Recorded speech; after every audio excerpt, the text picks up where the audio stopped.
Olá, boa tarde ou boa noite, bom dia. Não sei exatamente em que horário que você está nos assistindo. Eu sou Alon Feuerwerker, da FSB. Hoje eu vou conversar com o Hugo Nissenbaum. Acertei seu sobrenome, Hugo? Sim, perfeito. Eu vou conversar com o Hugo Nissenbaum, que é o CEO executivo-chefe da Merck Sharp & Dohme, MSD, nós vamos chamar de MSD, aqui no Brasil, uma empresa muito importante que vai ter oportunidade de conversar agora, e nós também vamos ter oportunidade de conversar com ele sobre os negócios da empresa aqui no Brasil. Em primeiro lugar, em vez de eu falar sobre você, Hugo, eu acho que é melhor você falar um pouco sobre você mesmo e sobre a empresa rapidamente para se apresentar aí aos que estão nos assistindo. Bom, vou começar a falar por a empresa. A MSD é uma farmacêutica mundialmente conhecida como MSD fora dos Estados Unidos. Dentro dos Estados Unidos, o nome é Merck, e no Canadá. É uma empresa líder pela inovação de mais de 130 anos, que tem uma empresa muito marcada pelo propósito. Sim, o propósito de ajudar e salvar vidas com nossas inovações. E eu sou o presidente aqui no Brasil. Na verdade, que eu estou há 25 anos na empresa. Tenho um doutorado em bioquímica, comecei pela ciência, depois fiz minha MBA e tive a oportunidade de liderar as organizações em diferentes países da América Latina. Eu comecei pela Argentina e nos últimos 20 anos eu saí da Argentina e estive como diretor-geral no Peru, Equador, Venezuela e agora aqui no Brasil. E além disso, eu tenho o honor de ser o presidente da Associação Interfarma, que é a Associação de Empresas Farmacêuticas de Pesquisa, de Inovação no Brasil. Muito bem, Hugo, muito obrigado. Vamos começar conversando um pouco sobre pesquisa de novos medicamentos e produtos que auxiliam aí na cura de doenças e melhorar a vida das pessoas.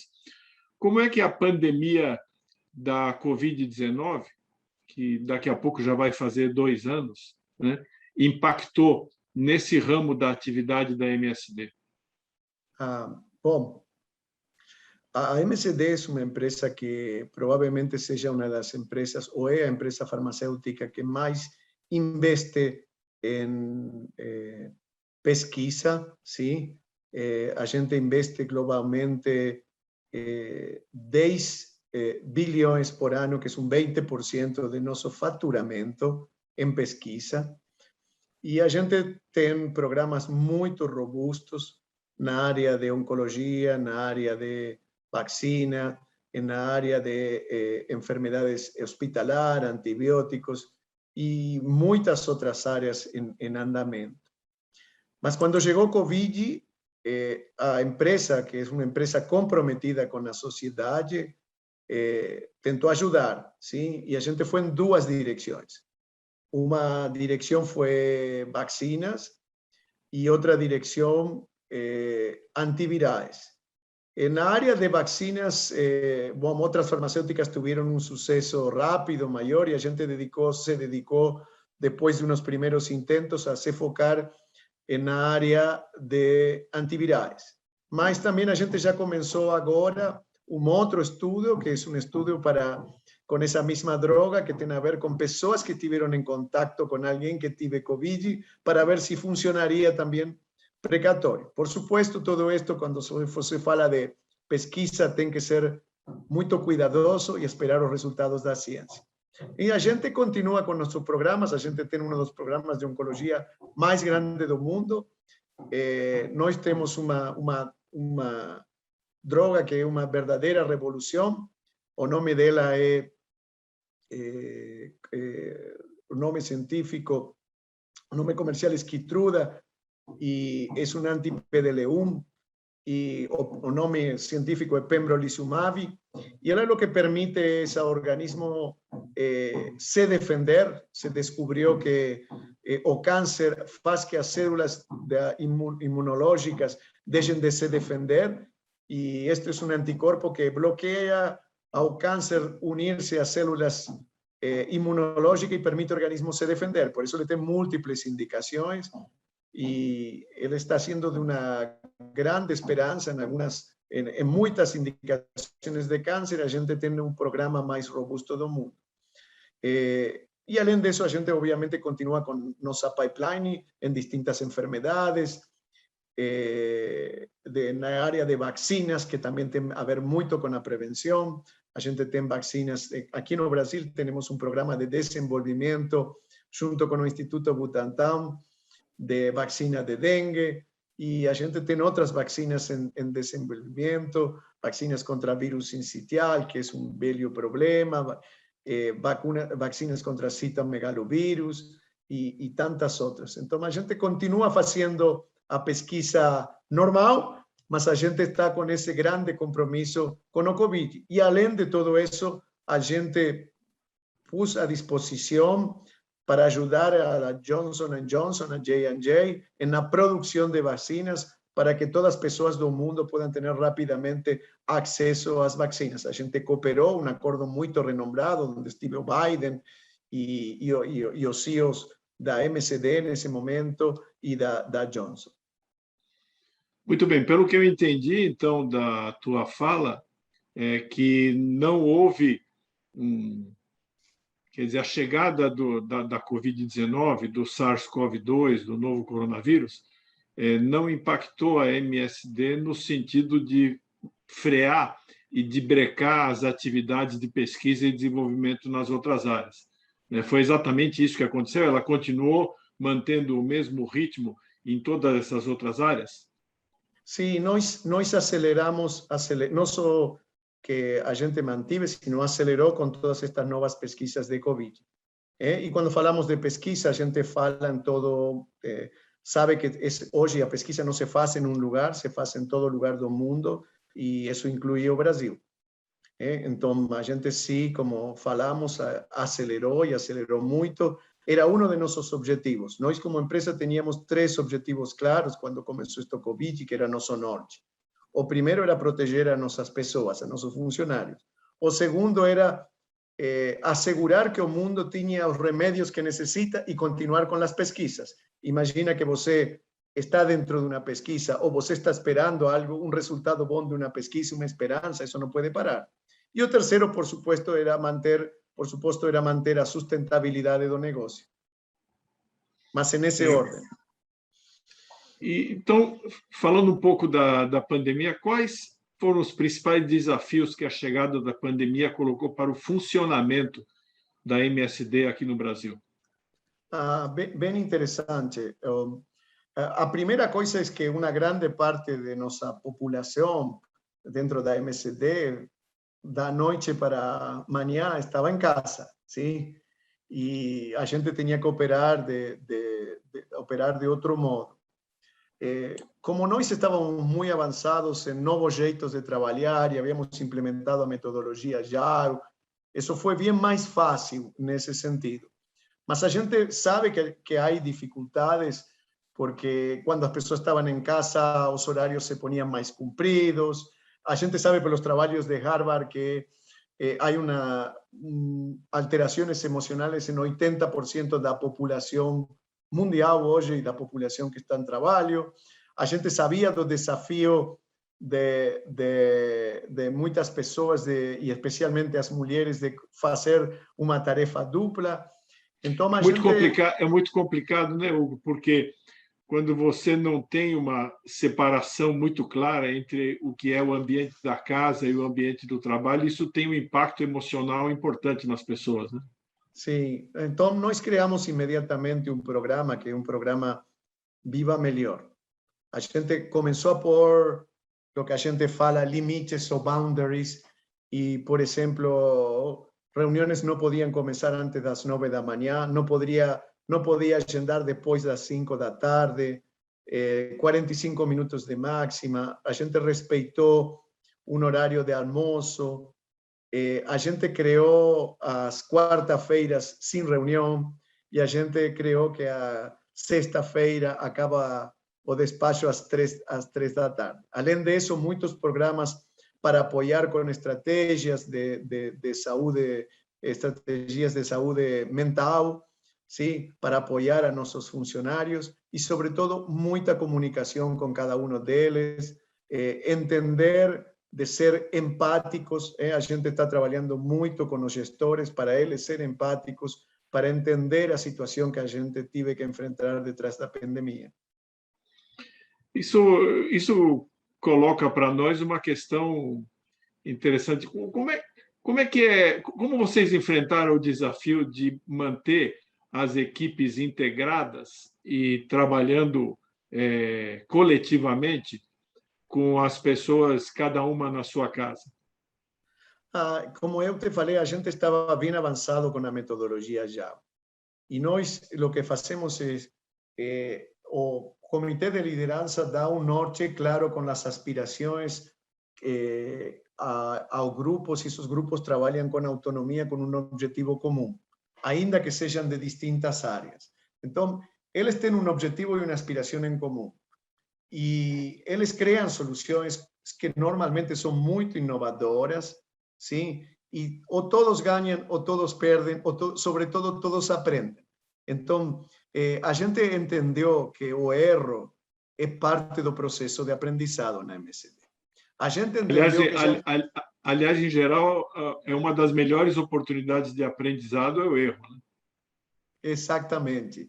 E a gente entendeu isso, a gente entendeu que dar autonomia às pessoas detrás de um objetivo em comum e só estar aí para apoiar a elas, para remover barreiras, sem ter medo desse erro e entender que o erro é parte do processo de aprendizado, para rapidamente solucionar esse erro, ou abortar e tentar uma nova solução, ou escalar quando dá certo. Isso faz de uma empresa totalmente diferente, capaz de reagir.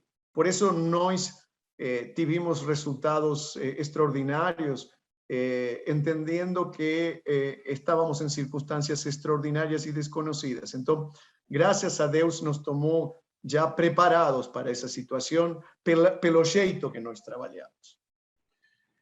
Tratando aqui um pouco da questão de recursos humanos, né, que nós estamos nesse assunto, quais são as políticas que a MSD está implementando no sentido de aumentar a diversidade no seu quadro de colaboradores? Olha, é fantástica a tua pergunta. E se há uma pergunta que eu adoro, é essa. Eu vou te falar que há vários anos, quando eu cheguei, a gente criou grupos de diversidade, que tem grupos de mulheres afrodescendentes, pessoas com discapacidades, pessoas da nova geração, do grupo LGBT+, ou Alliance Rainbow. Mas a gente há um tempo descobriu que nós tínhamos, além dessa responsabilidade de criar esses grupos de ajuda, de conscientização, a gente tinha que ir a um plano de ação. Sim? E nós, como líderes, somos responsáveis. Temos um dever, as empresas, de ajudar a que as pessoas não só lidem com a diversidade, sino também com a inclusão. E que se entende por inclusão? Que cada um de nós possa ser como nós realmente somos e sentir-nos à vontade na empresa. E não ter que fingir. Então, a gente foi a uma agenda muito de ação. Então, deixa eu dar-te alguns exemplos. Por exemplo, no caso das mulheres, hoje a gente tem na liderança metade e metade, 50% cada um. E a gente fez de processo. De processo, com intenção. A gente deu oportunidades a mulheres com potencial para elas aliar de um jeito de conhecimento. Em la liderança meia, a gente criou um programa que se chama Lead to Impact. Fuimos a buscar um talento com foco nesses grupos de diversidade, especialmente mulheres, e a gente criou um programa de 2 anos, onde essas pessoas elas são formadas e elas trabalham em distintas áreas da companhia. E a gente tem um grupo de estagiários no começo da base, que, por exemplo, este ano você tem aí 65% deles são mulheres, 48% são afrodescendentes, e um programa que ajuda a resolver os problemas que eles têm. Por exemplo, por que no Brasil os afrodescendentes não têm oportunidades na grande maioria das corporações?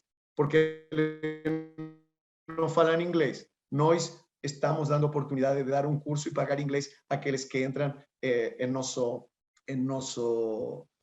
programa. Então, a gente criou um programa muito robusto de estagiário, que é um programa de formação deles. Então, a gente actuou na base, no meio e no topo respeito de diversidade. A gente tem um monte de medidas que poderíamos falar, que são ações concretas. Dou-te um exemplo.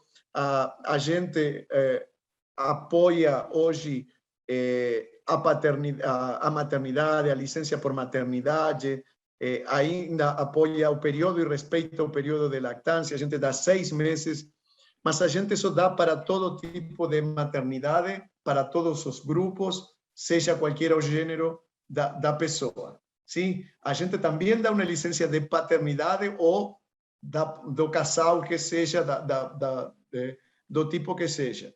Então, e a gente também subsidia para a adoção, porque a gente acredita muito que a adoção é um dos actos mais nobres. A gente subsidiamos com R$15.000 e damos todo o mesmo que se você tivesse um filho. Então, de verdade que nós nos comprometemos, pero com uma agenda realmente proativa. Muito bem, eu até iria te perguntar sobre a questão das mães, né, da maternidade, mas você já nos colocou aqui. Vamos tentar ampliar um pouco, então, a nossa conversa em relação a programas sociais. Além da questão da diversidade e da inclusão, e que tipo de programa de incentivo ao desenvolvimento social que a MSD tem no Brasil? Fantástico. Vou te contar um primeiro que nos orgulha, que é MSD para Mais. Sim? A mortalidade materna, especialmente nas classes com menores recursos, é muito alta, especialmente em las primeiras 48 horas pós-parto. Você conhece a eclâmpsia e série de complicações que tem no parto. Há vários anos atrás, a MSD começou um programa junto com o Hospital Albert Einstein e com o Ministério da Saúde, no Hospital de Agamenon, no Nordeste. É um hospital maternidade de alta complexidade, e o Einstein estudou conosco em detalhe todo o processo e as práticas que tinha. E com práticas simples, como educar as enfermeiras para detectar rapidamente sinais, ou ter esse remédio que necessitam perto da sala de partos, muito pertinho e não a 5, 10, ou 20 ou 30 minutos, porque ele tem que ir a buscar a farmácia. E medidas simples, a gente logrou diminuir a mortalidade 54%. É um trabalho que está muito publicado. E a gente continua com esse trabalho e continua, e agora estamos reproduzindo 23 estados do país. Imagina em hospitais assim de alta complexidade de ginecologia, da área do parto da mulher. Imagina o impacto que isso tem. Outra coisa que eu gostaria também de contar é o programa que a gente tem com Mectisam, a famosa ivermectina. Nós estamos doando essa droga por praticamente, que eu lembro, 25, 30 anos, não, 35, não lembro exatamente, para uma doença que é a cegueira dos rios. Sim? A cegueira dos rios é uma enfermidade que o parásito entra nas pessoas que normalmente de baixos recursos, que eles estão no barro, na lama, sem calçado, e eles ficam cegos. E a gente logrou erradicar doando, junto com a Fundação Carter e os Ministérios de Saúde de toda a América Latina, nos últimos 25 ou 35 anos, dependendo do país, essa enfermidade em quase todos os países. Já só fica uma pequena população no limite entre Brasil y Venezuela, que es una población nómade, ¿sí? Y que es más difícil de tratar y que a gente está tentando. Entonces, un otro programa dos tantos que a gente se orgulha muito, ¿no? Além dos programas que nosotros tenemos con nuestros propios funcionarios, que es de visita a lugares de bajos recursos, de solidaridad y de apoyar un programa há muito tempo que tenemos de saúde en educación en las escuelas con fundaciones apropiadas para ese trabajo de educación en salud. Você falou um pouco agora das atividades da MSD em outros países. Você está há 25 anos na empresa e tem uma experiência em diversos países aqui da América do Sul. Você não quer falar um pouco para nós sobre essa sua trajetória, como é que foi dentro da empresa? E uma curiosidade minha, você que conhece bastante outros países, quais são as principais diferenças para melhor e para pior de operar no Brasil em relação a outros países da América do Sul? Bom, a ver, vou começar pela primeira, que é mais fácil. Eu comecei na Argentina, cheguei a ser diretor de división, de uma divisão que basicamente tinha foco em atenção primária da saúde. De aí eu fui expatriado para o Peru. A gente tinha uma operação que havia voltado no Peru há certo tempo e a gente tive o sucesso de crescer muito no Peru. Depois eu fui para o Equador e eu dirigia Peru e Equador e depois vino a fusão entre a MSD e a Schering-Plough. E finalmente eu estive na Venezuela, não? E na Venezuela nós tínhamos nesse momento uma operação bastante grande y llegué también siempre como director general. Cada país tiene su complejidad, tiene sus propias cosas. Yo diría que una de las cosas que tiene no Brasil, primera cosa, es unos profesionales de altísima calidad, médicamente. E instituciones que son líderes en América Latina. Y eso es muy legal. O Brasil tem sistema de saúde que tem sistema de vacinação que eu acho que é dos melhores que eu vejo na América Latina.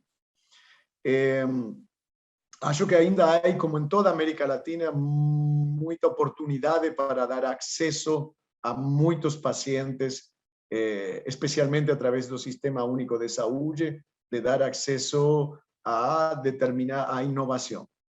Y ahí hay un grande desafío, que es el desafío que tenemos que trabajar todos en conjunto, gobierno, industria farmacéutica, profesionales de la salud, tiene que ser un compromiso de todos. Ninguém va a resolver problemas sozinhos, eso es lo que es mi convicción. Entonces, yo diría que ese es básicamente el panorama que a gente ve y a gente adora ter esse desafio de trabalhar para ter acesso e o propósito, não? Eu digo que quando nós, por exemplo, hoje logramos ter um programa de vacinação de HPV e a gente prevê miles de casos e famílias destruídas no Brasil por o câncer de colo de útero ou em homens por o caso câncer de pene ou câncer de distintos tipos, câncer anal, a gente realmente tem muita satisfação. Quando a gente logra dar esperança a pessoas que têm câncer, tem também pelo tratamento, alguns cânceres que não tinham esperança nenhuma e hoje têm toda a esperança. Realmente a gente entende que a gente não tem um trabalho, a gente tem um propósito.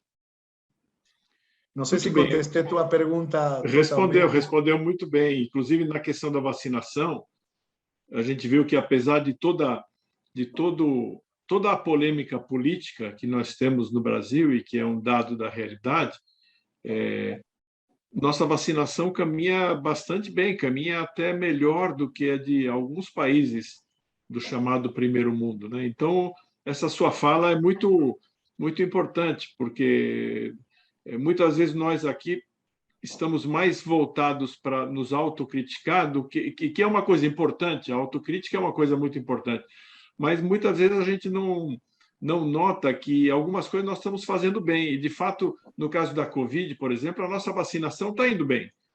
Tem um problema aqui, um problema ali, mas nós já temos mais de 80% da população adulta tendo tomado a primeira dose, né? Então, eu vejo que de vez em quando, como você aqui nessa nossa entrevista está colocando uma série de realizações e uma série de coisas que a empresa faz e que são coisas muito positivas. Eu acho isso muito bom, porque de vez em quando nós temos que olhar as coisas nas quais nós temos sucesso também, não só nas quais nós temos problemas, né? Sim, ali a gente tem que, olha, o que você falou é claro, o Brasil tradicionalmente é um país que tem um sistema muito sólido de vacinação. Agora, cuidado, uma coisa que eu quero ajudar e alertar. A gente tem que fazer a coisa em paralelo. A gente não pode fazer uma para deixar de fazer outra. E qual é o grande desafio? Não é só vacinar contra o Covid, continuar com a vacinação das outras vacinas para evitar que esos surtos que apareciam. A gente viu que na Europa, por grupos antivacinas, baixaram um pouco as taxas de vacinação e começaram a aparecer surtos de coisas como sarampo, que eram do passado.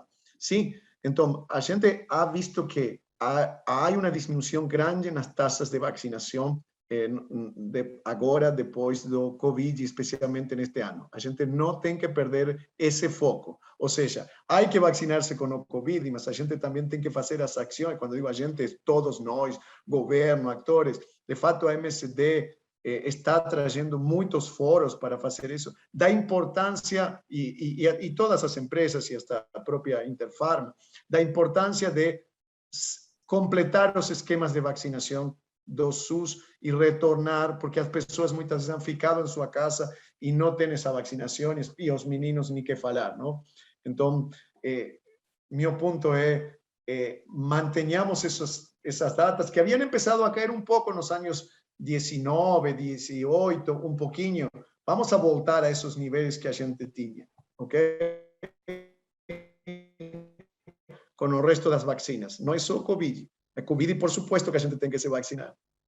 Muito, muito importante essa sua advertência, até porque, como você mesmo disse, o Brasil é um país em que alguns assuntos já tinham sido resolvidos, por exemplo, essa questão da vacinação, e a gente nota o surgimento de certas polêmicas que acabam atrapalhando aí a imunização coletiva em relação a doenças que já tinham sido controladas, né? Nós vimos, por exemplo, temos visto o ressurgimento de certos casos de sarampo, né? Sarampo era uma doença que já tinha sido praticamente erradicada.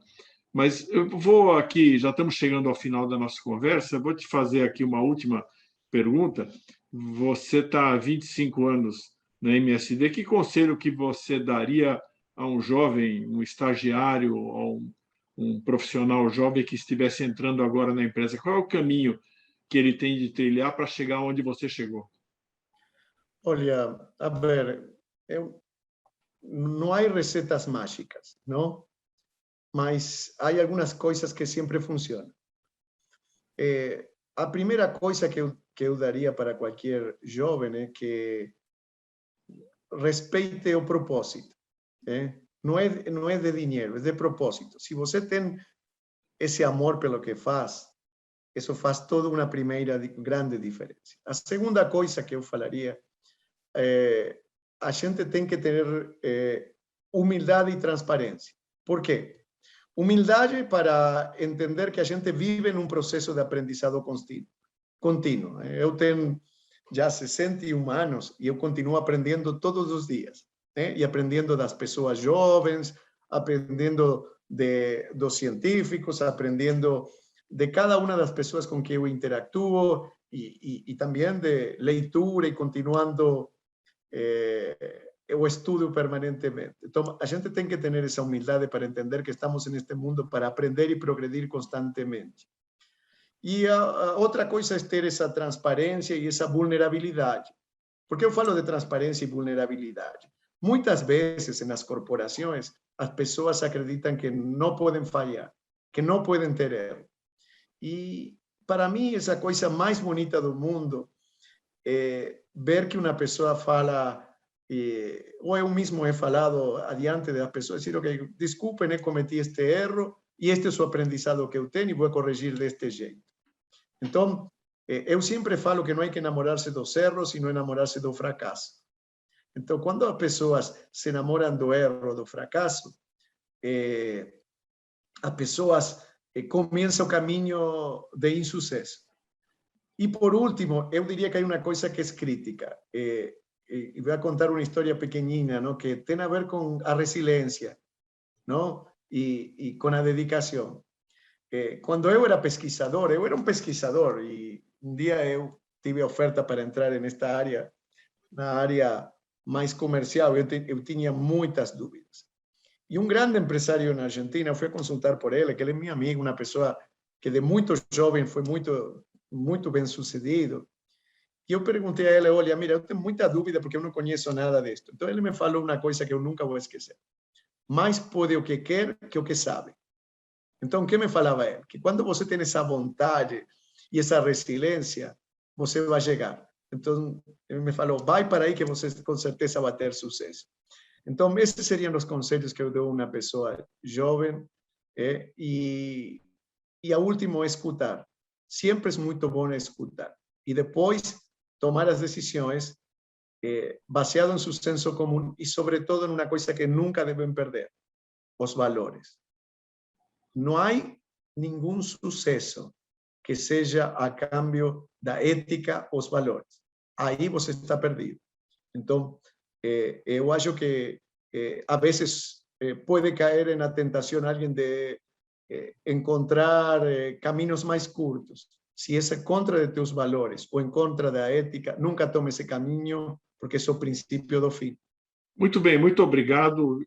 Conversamos aqui com o Hugo Nissenbaum, que é presidente, CEO, executivo-chefe da MSD aqui no Brasil. E vamos encerrando aqui mais um episódio do nosso Bússola Líderes. O Bússola é um projeto de uma parceria entre a FSB e a Revista Exame, é uma parceria estratégica voltada para oferecer informações importantes na área dos negócios, não só informações sobre negócios, mas informações importantes para a tomada de decisão na área de negócio.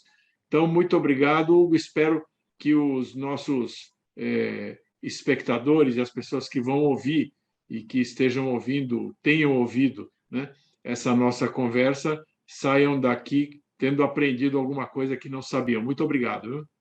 Alô, muito obrigado a você e a Bússola por a oportunidade de poder compartilhar nossa empresa e no pouco que a gente sabe.